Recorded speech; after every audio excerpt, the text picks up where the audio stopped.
Hey you guys, I am back with another video. I wanted to come out here, and of course the weather is not cooperating. If you see a big fat drop, it's raining, but it's now or never. So I wanted to come out here and answer some homeschool related curriculum questions. I've been having comments. I guess this is the time of year when people are trying to figure out what they're going to do. So I've gotten comments about some curriculum I've reviewed in the past, things like Math Mammoth, writing rhetoric, Becca, what are you doing? Are you still using those things? So I wanted to come back and update you guys on what I'm using and give you some advice about how to pick what will work best for your child.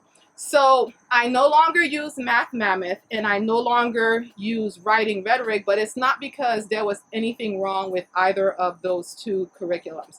With Math Mammoth, I still stand by my review that I thought it was a well thought out, well-paced, well-organized curriculum, and I like all the extra video supports that she offers and her availability as the customer if you contact her to answer your questions if you're having any problems.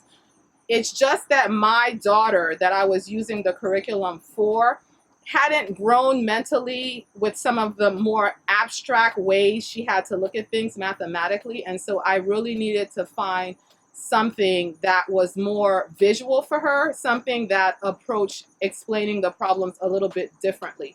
And that's why I switched, because she was kind of, falling behind with the way they explain things with Math Mammoth. So if you have a kid who has a more technical mind, who is able to make some abstract leaps, you might not have the same issues. So when you're looking at these videos and you're comparing the person's experience to what you're thinking your experience will be, think about how your child learns, what are your child's strengths and weaknesses, and also how you teach, how you learn, because you're going to be able to understand you're going to have to be able to understand where the curriculum is coming from so that you can explain and teach things to your child in that way, or at least have an alternative.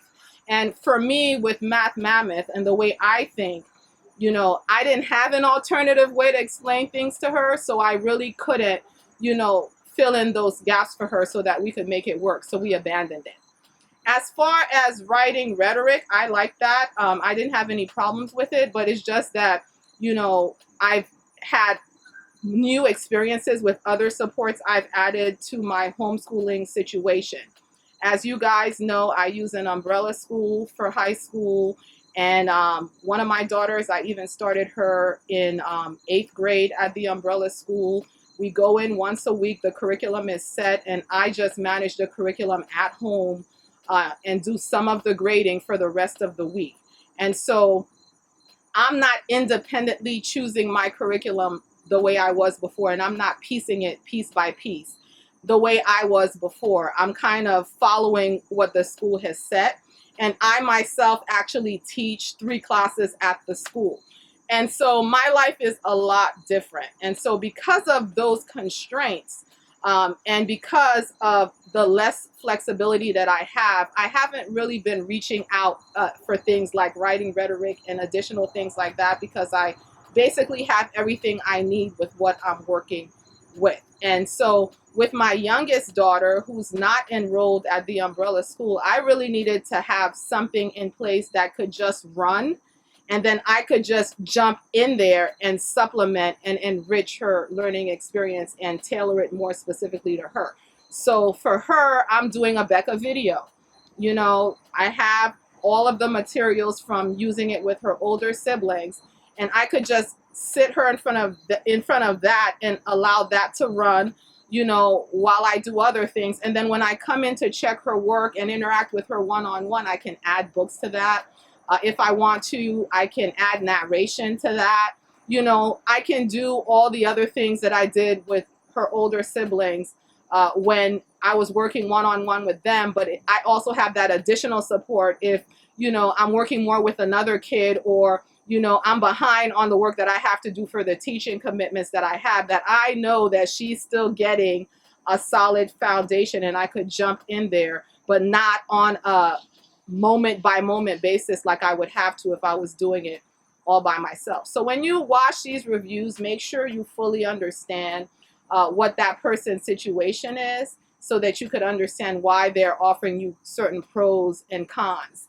And every year it changes. And I'm amazed at, how I'm doing school now, because I know in my earlier years, what I'm doing now wouldn't have appealed to me.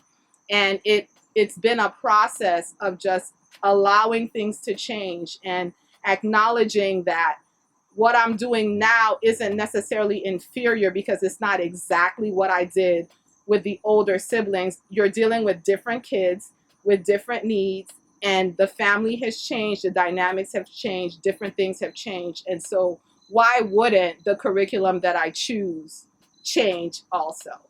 And so I hope you guys are having a productive time preparing for school. I'm not happy to kiss my carefree summer days behind. Busy, but carefree summer days behind. But if you guys have any more questions, don't be afraid to reach out to me.